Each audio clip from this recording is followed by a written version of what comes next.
Hello and welcome back to another prop showcase video. My name is Luke Triton and today I'm going to be making another Omnitrix.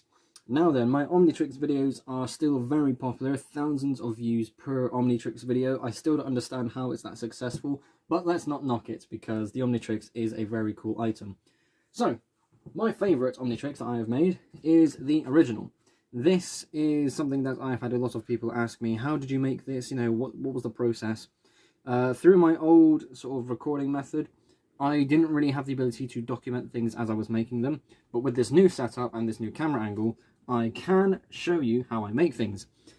So, this toy piece is the second Omnitrix I got. I was able to find the first. This is old and knackered. The electronics inside do technically still work, but I don't really care for the lights and sounds. I mean, the button sometimes bring the cylinder up on like one side and let me see if I can try and demonstrate it. Kind of. It's a bit difficult to show from certain angles as well, but basically it's old, it's knackered, and I'm more than happy to modify this into something that looks much better. Now I do have a step taken already, so if I put the cylinder back up, the actual cylinder piece itself is taped off with some masking tape. I'm going to be spray painting this because Ben 23's Omnitrix is a completely different colour scheme to the main one. So yeah, whilst I'm going to be using that as a template to make this all over again, there are going to be a few extra steps. Painting obviously is going to be one thing. I'm only going to be painting the main toy. Hopefully I've got the right colours in foam to make the handle like I've done with this one. That's not painted foam, that's just black foam. So yeah, hopefully things should be as easy as I remember. Before I go on to painting, there are a few more things I need to do first. The first thing I need to do is cut off the original wrist straps on the toy. This is what we are going to be completely replacing and rebuilding. Okay, so that is what it looks like without the original straps. Got quite the way to go. It's going to get there. That's actually not as difficult as you would think, but again, we'll get there in time.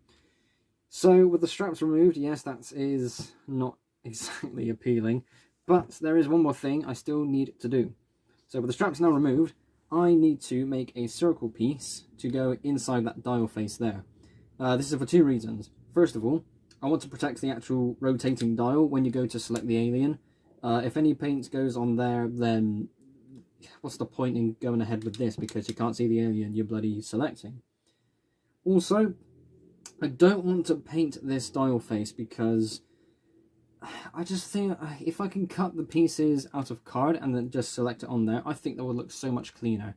So yeah, that's the plan. It's going to be a bit of a finicky process, having to get all the measurements and all that, but trial and error, and I should be able to get it just right. I get the measurements for the inside of the dial, and it comes to a 3.3 centimeter square.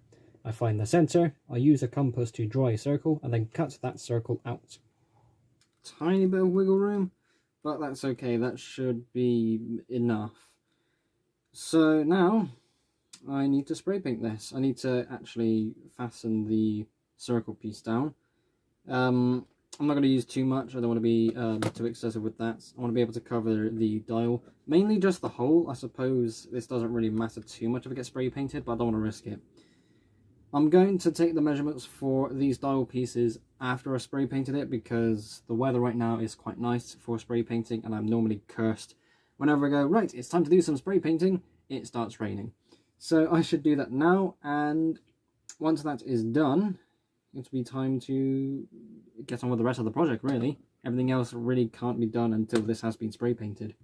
The dial cover is applied with some double-sided tape. It is put onto the Omnitrix toy, and then it is taken outside, ready for spray painting. So once my Omnitrix is drying from the spray paint outside, I can do something else in the meantime.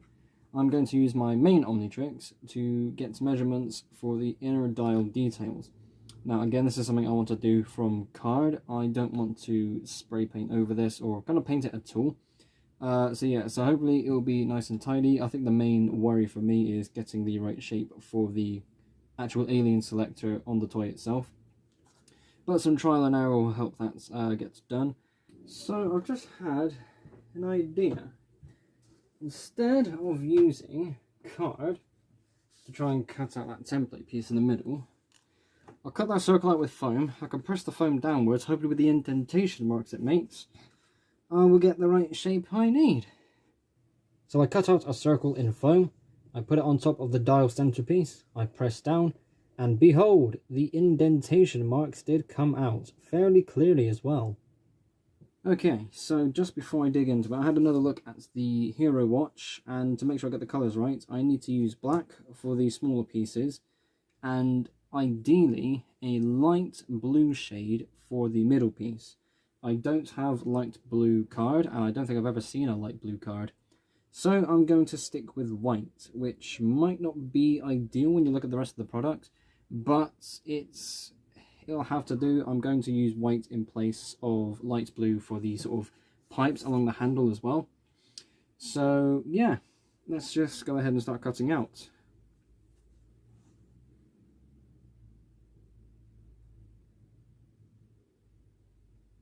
Cutting out the foam pieces in order to use them as templates to transfer over to card was a slow process, mainly because the indentation marks were wearing out. Ultimately, I was able to cut them out in time and begin transferring them over to the card. The Omnitrix outside is still being spray painted. I've got the primer layer done, the blue layer has been applied, and what I'm going to do as a kind of final measure, I'm going to be taking off. I had a bunch of masking tape surrounding the kind of top dial piece. I'm going to take that off and surround the actual main dial piece that turns in some gold spray paint. And that will be all the spraying done. Once I have that back, I can get started on making the actual strap pieces. I can't really do much more without the Omnitrix itself now. I'm going to get some of this thin foam here. I can actually pick up one of the pieces. I have a few different shades of dark blue. To me, this looks like dark blue. On camera, it looks blue-ish. It might have a hint of purple. Might be a bit of colour blindness going on there. But I will use whatever I have to match the blue that I've made. It's not going to be a perfect match, but it's a shame. I'm not going to paint the foam either because it creates a really dirty look. And spray paint's the one that I'm using on the foam. Doesn't matter what kind of thickness it is, it will crack if it's curved. So, need to avoid that. Okay. Oh. Spray painting is done. You're going to see what this looks like for the first time along with me. I have seen some of it, obviously with the blue underneath. I'm hoping it doesn't stick to the paper, or none of the, rather none of the paint peels off. Not bad. Okay, so far so good. Oh yes, I forgot to put those in there. Oh, thank goodness I did. I got 3 small bits of foam protecting where the sound would come out. Top piece off the dial. There we go, thank goodness I didn't use that much double-sided tape. If I can actually get the bloody thing off, come on. There we go. Look at this. The green on the inside kind of ruins it still. And that's all been held down with its own bits of double-sided tape. Oh, there we go. Again, weird angle, but look at that.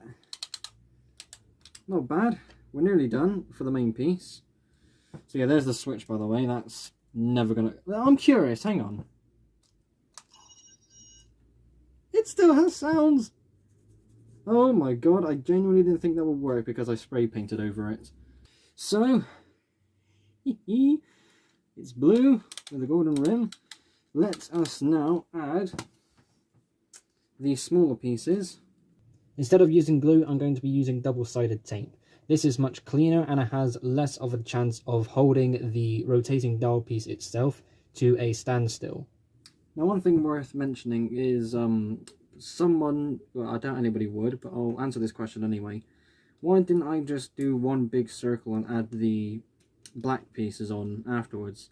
Well, because of the 2 lines that were going like that, there was nowhere solid for the whole thing to stay on. There would still be parts where it would be lower, so the circle wouldn't lay flat.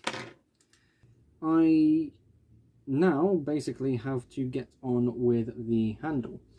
Or rather, not the handle, the wrist strap, that's what it's called. So, The way I'm going to do that is by, I've got a small sample piece over here, we are, this stuff. So this is what I used for the original Omnitrix. I need to make a wider piece. I do have some wires for the tubing piece here. I have it in a small box behind me. I hope I have enough. If I don't, then it's not too difficult for me to get some more. So yeah, it's just another matter of cutting something to shape and just following this as my guide. I was able to find some of the leftover wire I had when I made the original Omnitrix prop. I then grabbed the floor mats, which I used the foam for in order to redo the wrist straps, and began cutting to shape. So, with the new piece, that is very snug. Excellent. With the new wrist straps cut to shape, I began gluing them onto the main toy piece. And then I discovered I had a better shade of blue available for this prop. Grab two of those. Blue, dark blue. Might not match the blue over there, but it's better than the other pieces I grabbed earlier. Right, I need to get rid of these. The battery door, by the way, is in the middle, so even if I do access licensed sounds, I can still change the batteries. Not that that's going to really happen anyways, but it's nice to know that I originally designed the first one with that in mind. But then again, the first one was much better condition. That's really good, that. I can't wait for this to be finished. This one's going to be really cool. Right. Next, I suppose it should be the wires. Before I do that, I'm going to add one more piece of foam because there's glue marks on the bottom there and I don't want that attaching to my arm like I mentioned earlier. It's going to really get on my nerves if there's glue constantly sticking to my arm. I measure how long I'm going to need each wire piece to be, and then I cut them down to size. And as I'm doing this, I make an amazing discovery. Look at that, I'm about to cut my last piece. That's the template piece. This is how much wire I have left. It's just enough. Whoo-wee! You know what, I'm not gonna, there's no point in cutting that. I'll trim that if necessary. Let's just save myself a bit of work now. I have enough. Yes.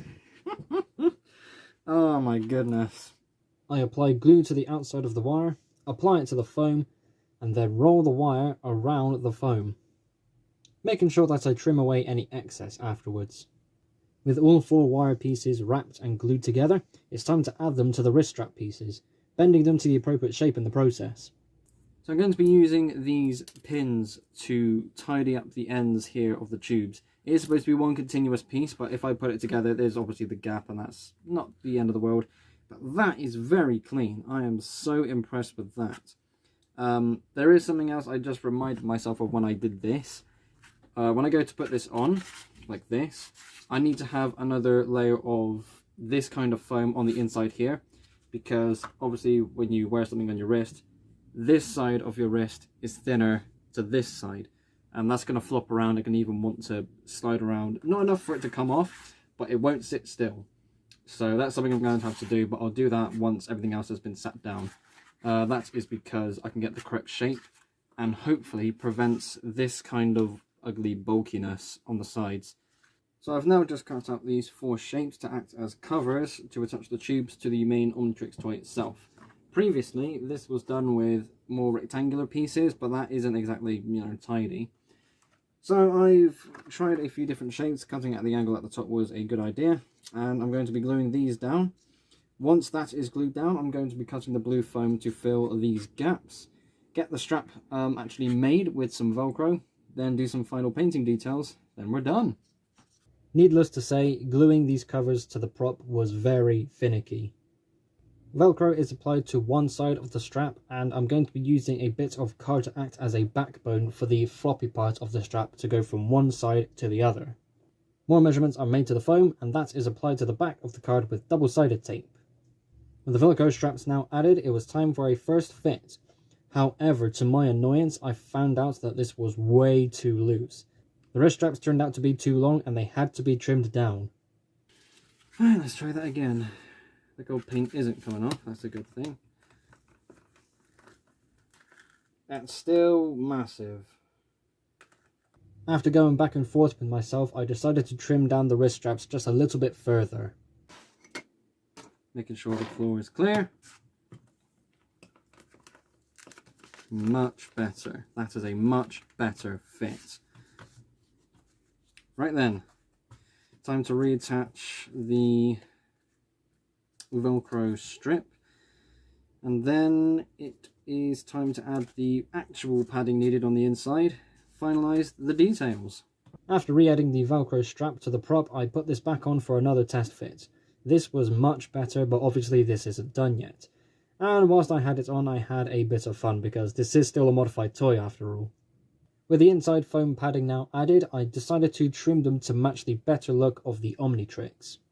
Making sure not to leave any of the original foam used for the wrist straps exposed, I wrap it all with some more of the blue foam used for the outside.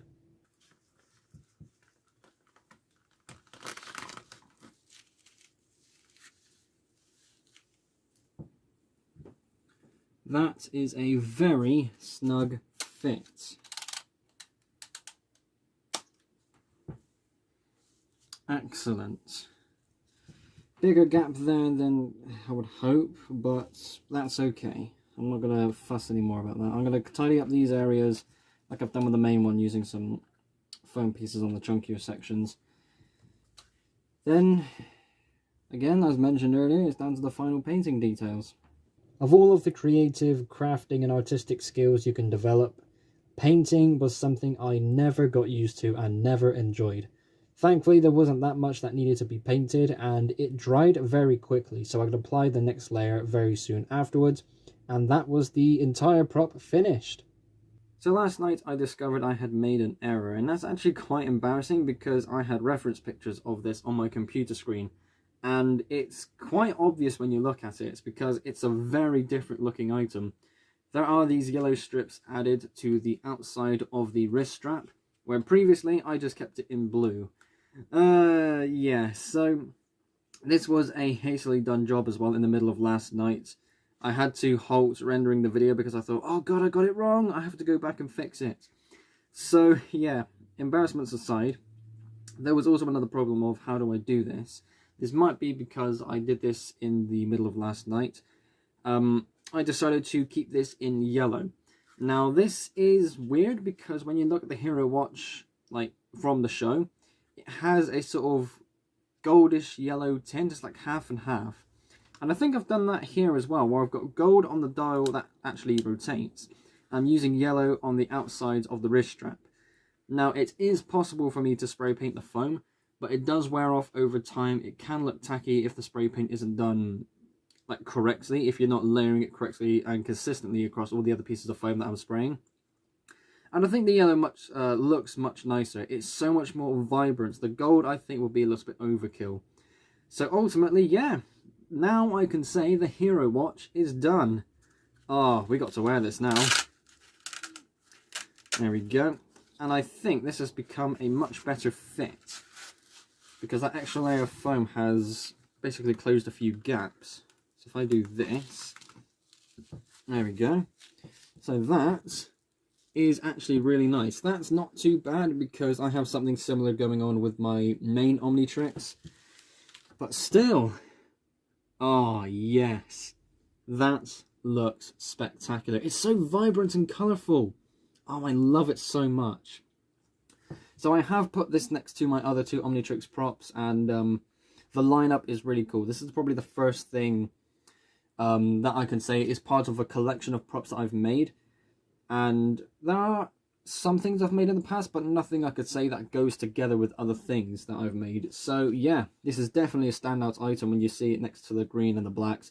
This vibrancy is really cool. And of course, if I get to the switch, the lights and sounds still work. Absolutely wonderful, that is. It's a bit difficult for me to get my finger in there to activate the switch, but that's not the end of the world. And that is the end of this video. Thank you all ever so much for watching. Also at the top of the description is a link to my Discord server. There are so many wonderful people in there. We're having some great conversations. It's a great place to hang out if you're a fan of the channel. And once again, link to that is also at the top of the description. Thank you all ever so much for watching. Be sure to like and subscribe if you haven't already. I will see you all in the next episode. Bye bye.